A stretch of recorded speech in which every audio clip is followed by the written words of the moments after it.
Сәлеметсіздер ме оқушылар, қалдарыңыз қалай? Бүгін біз 7-ші сынып физика сабағының 4-ші тоқсан бойынша БЖБ-шті талдайтын боламыз, яғни жер және ғарыш бөлімінің бойынша жиынтық бағалау. Бұл жерде бізге 3 тапсырма берілген.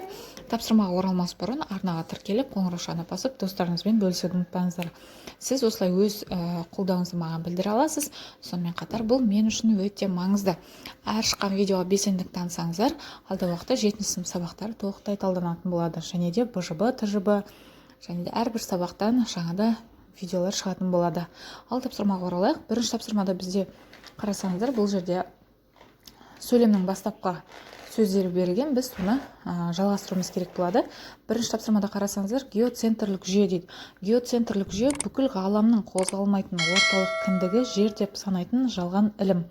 Бұл модельді ұсынған Клавдий болатын. Екінші тапсырмаға қарайық, қажетті сөйлемдерді толықтырыңыз дейді.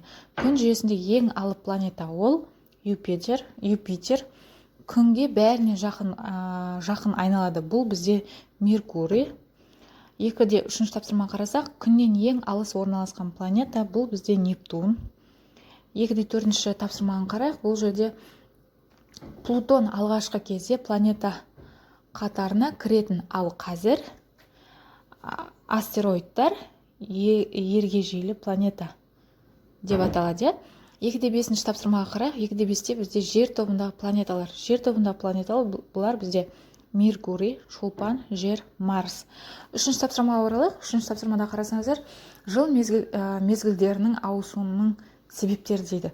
Жыл мезгілдерінің ауысуының себептері бұл жердің күнді айнала қозғалуы жер өсінің көлбеулігіне байланысты болады.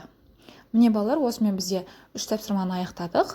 БЖБ-дан сіздерге 5 алуға тілектеспін.